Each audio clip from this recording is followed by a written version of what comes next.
8h16 sur Europe 1. L'invité d'Europe Matin, un grand patron. Votre invité, Sonia Mabrouk, Marc Ladret de la Charrière, PDG et fondateur du groupe Fimalac. Bienvenue à vous et bonjour Marc Ladret de la Charrière. Bonjour. Vous êtes également propriétaire de nombreux théâtres, de nombreuses scènes et des salles à Paris et en province où se produisent de nombreux artistes. Comment vous avez réagi à l'annonce du couvre-feu dans plusieurs métropoles ? Écoutez, moi je pense que c'est un mot choc qui a été Ce mot choc, il est très important parce qu'il frappe les esprits. Et il prolonge en réalité ce qu'a dit Emmanuel Macron lorsqu'il a dit « nous sommes en guerre ». C'est le prolongement au début de la crise. Et finalement, Emmanuel Macron a choisi une sorte d'équilibre entre d'un côté mettre en place de nouvelles normes sanitaires et en même temps assurer le maintien de la vie économique. Donc c'est un bon équilibre. Bon, maintenant cet équilibre, il faut qu'il se mette en place. Il a dit, Emmanuel Macron, j'ai besoin de vous. Oui, dans la réalité, que vous lui dites, oui. Nous avons besoin des autres et les autres ont besoin de nous. Donc il faut faire de la solidarité, une solidarité pleine et entière. On verra bien. C'est un mot choc, vous l'avez dit. Le couvre-feu, c'est aussi une réalité choc. Il sera effectif ce soir à minuit. Quelles conséquences concrètes pour vos théâtres, Marc Ladret de la Charrière ? Est-ce que vous allez proposer au public des horaires adaptés ? D'abord, je dois dire que c'est une catastrophe pour les théâtres, parce que les théâtres, par rapport aux autres lieux culturels, qui sont les cinémas, même par rapport aux restaurants, c'est ouvert une fois par jour, et le soir, entre 20h30 ou 21h. Donc c'est un drame. Et il faut bien reconnaître que jusqu'à présent, les acteurs de théâtre, les directeurs de théâtre ont joué pleinement leur jeu. Pleinement les règles. Il n'y a pas eu d'ailleurs de foyer de contamination dans un théâtre ? Il n'y a pas eu de foyer de contamination jusqu'à présent, il n'y en aura pas. Et d'ailleurs, nous sommes dans une situation totalement paradoxale parce que les autorités sanitaires actuelles nous obligent d'ouvrir qu'un siège sur 2.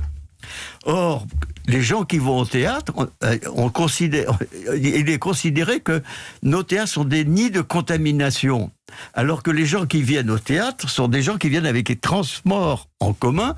Et on ne peut pas dire que la distanciation à l'intérieur des transports en commun soit respectée. Vous soulignez des situations ubuesques. Vous avez l'impression et je compte d'être beaucoup puni sur la nouvelle ministre de la Culture, Roselyne Bachelot, pour mettre fin à ce paradoxe au moment où il y aura les reprises. Mais qu'est-ce qu'elle peut faire concrètement ? Parce que la ministre de la Culture, ce matin, dans Le Parisien, elle essaye de porter une revendication que vous portez également, c'est-à-dire un assouplissement des horaires. Très concrètement, que le ticket du spectacle permette au public de rentrer chez eux bien plus tard, au-delà de 21h. Est-ce que c'est possible ? D'une part, je pense que c'est possible, parce que Roselyne Bachelot est pour moi une guerrière. C'est une guerrière. Oui. Elle a faut qu'elle remporte une sacrée bataille, là, quand même. Elle a toujours montré une force de conviction très forte, et elle aime défendre des nobles causes, des vraies causes, et je fais très confiance à cette guerrière pour arriver au résultat. Parce que dans la réalité, vous voyez bien que ce que nous demandons pour l'instant, c'est quelque chose de relativement simple. Nous aurions préféré naturellement 22 heures, mais nous préférons que les gens puissent partir du spectacle à 21 heures. Et vis-à-vis des autorités policières, le contrôle est extrêmement facile parce qu'ils auront, les spectateurs, les billets. Bien sûr. Pour l'instant, nous n'avons pas ça. Et vous voulez que cet arbitrage, évidemment, soit remporté, mais très concrètement, vous allez malgré tout adapter, Marc Ladret de la Charrière, dans vos théâtres, les horaires, mais c'est pas le même public, par exemple, qui va au théâtre à 20h, 21h, ou celui qui peut aller à 19h, ou peut-être même 18h. Vous attendez à une baisse drastique de la fréquentation ? Alors, écoutez, voilà ce que nous avons fait. D'abord, depuis que, comme vous l'avez dit, nous sommes le premier opérateur privé de spectacle en France, bien de très très loin. Et donc, depuis le début de la crise sanitaire, j'ai fait en sorte de faire assurer la survie de nos sociétés de production et d'ouvrir nos salles aux spectateurs. Donc, nous avons deux natures, c'est ça qui est important, deux natures de spectacles. Des spectacles qui durent 1h20, et ces spectacles d'1h20, dans les 12 salles parisiennes que nous avons, à une exception qui est Marigny, mais j'y reviendrai si ça vous le souhaitez. Le théâtre de Marigny, oui. Nous allons programmer les spectacles à 18h, ce qui fait que, naturellement, les spectateurs sortiront à 19h20. Le problème qui se pose le plus, c'est pour les spectacles qui durent 2 heures. Alors, notamment, par exemple, la seule création qui se fait à l'heure actuelle au théâtre de la Porte Saint-Martin, et qui dure 2 heures. Et celui-là, nous allons faire un essai. Nous allons le programmer le vendredi à 19h et faire des matinées le samedi et le dimanche. Et puis là, on verra bien. Des tests sur une quinzaine de jours. Ce sont des tests pendant 15 jours. Très bien, Marc Ladret de la Chaillère, on vous entend, vous vous adaptez, mais pour venir dans les théâtres, notamment parisiens, quand on habite la banlieue et qu'il faut parfois 45 minutes pour rentrer chez soi, on va tomber sous le coup du couvre-feu. Alors, vous avez tout à fait raison, parce que il y a 2 natures de problèmes pour les spectateurs. C'est que c'est pas la même nature de spectateurs, ceux qui viennent voir un spectacle à 18h et ceux qui viennent voir un spectacle à 21h. C'est pas les mêmes franges de la société. Les gens à 18h sont plus âgés que ceux de ceux qui viennent à 21h. Il va donc vous faire la nécessité de l'adaptation. Deuxièmement, vous parlez des gens qui vivent dans les banlieues. Il faut savoir qu'il y a 12 millions de franciliens. Et sur les 12 millions de franciliens, il y en a 10 millions qui vivent en banlieue. Et oui, il ne faut pas les priver d'accès au spectacle. Il ne faut pas les priver d'accès. C'est la raison pour laquelle notre guerrière, je pense à Roselyne Bachelot... vous attendez pour l'instant qu'elle remporte les arbitrages. C'est en cours, doit dit-elle. remporter cet arbitrage qui consiste à dire laisser sortir à 21h. Mais est-ce que c'est faisable, Marc Ladret de la Chaillère? On pense aussi quand même aux policiers qui vont devoir contrôler. Et finalement, il va y avoir beaucoup d'exceptions, d'aménagements. Vous y croyez ce matin? Vous vous dites que pour la survie de la culture, du secteur privé de la culture, c'est nécessaire? C'est indispensable, parce que la culture, elle est indispensable dans notre société. La culture, c'est l'épanouissement personnel des êtres humains, c'est la réponse à la violence. La violence conduit à l'intolérance conduit au repli identitaire, qui conduit souvent au terrorisme.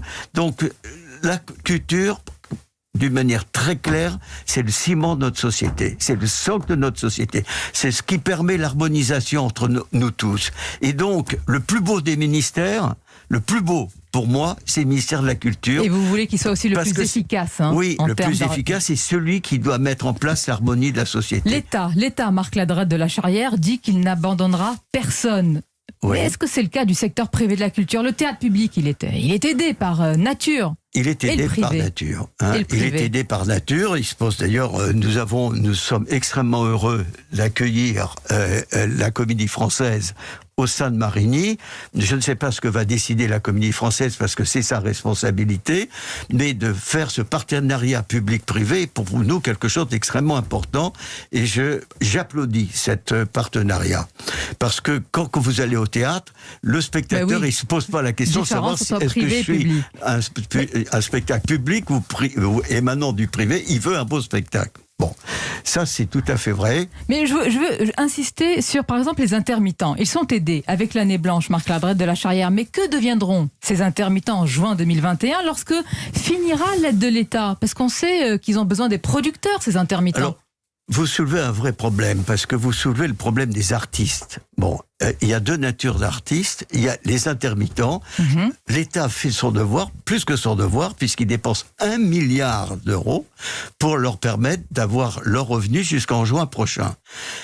En juin prochain, que se passera-t-il? Si les petits producteurs ont disparu, il n'y aura plus de spectacle. Attendez, donc on a aidé les intermittents et on a oublié ceux qui vont leur donner du travail, donc des spectacles. Oui, on les a pas vraiment oubliés, mais il y a 2 natures de producteurs. Il y a les gros, les moyens, mais il y a les petits. C'est 93% de la population.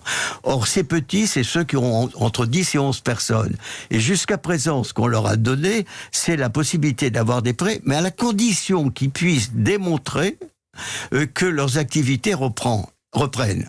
Donc, malheureusement, à l'heure actuelle, ils peuvent rien démontrer du tout. Alors, des fonds propres plutôt que des prêts garantis par l'État? Il faut effectivement, je crois que les prêts, c'est très bien, mais sur un plan général... Est-ce qu'il faut les rembourser, d'ailleurs? Oui, il faut les rembourser. Ah bon? Mais sachez que on pense qu'il y a, au niveau des pertes, environ 180-250 millions. Comme ces spectacles gagnent environ 30 millions, ils ne pourront épurer leurs pertes qu'en 2027. Donc, quelque part, ils ne pourront jamais rembourser les prêts. Donc, il faut des fonds propres. Donc, il faut des fonds propres. rembourser les prêts, vous dites? Ouais. Et non, c'est pas prévu ça. Et Ouais. moi, je pense que l'État devrait mettre en place un fonds, où à la place de faire des prêts, où il devrait mettre des fonds propres à la disposition des producteurs, des petits ou gros. Et à ce moment-là, il serait au moins sûr que les prêts seraient remboursés, puisque c'est des fonds propres.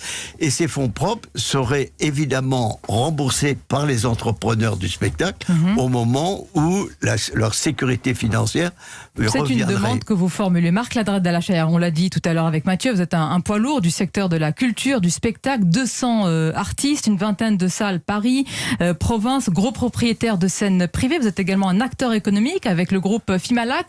Votre regard sur la situation économique, est-ce qu'aujourd'hui on peut encore continuer les réformes par exemple, ou est-ce que c'est un mot qui ne peut plus, qui n'a plus de raison d'être en pleine crise sanitaire? Je pense qu'il faut naturellement continuer les réformes, mais les adapter. Alors, on n'est plus dans une situation de croissance, on est dans une situation de survie. Et donc, Et de dettes qui explosent. Et avec des dettes qui explosent, mais c'est pas un problème de dette, c'est un problème d'acceptation par la société. À l'heure actuelle, la société française souhaite la survie sanitaire, la survie économique, et je pense que ça doit être la priorité du gouvernement actuel. Merci Marc Ladret de la Chayère. Votre parole est rare, donc merci d'avoir joué le jeu, d'être venu ici ce matin Merci sur à vous Europe de 1 m'avoir accueilli. pour la culture et le spectacle. Bonne journée à vous ainsi qu'à nos auditeurs. Merci beaucoup.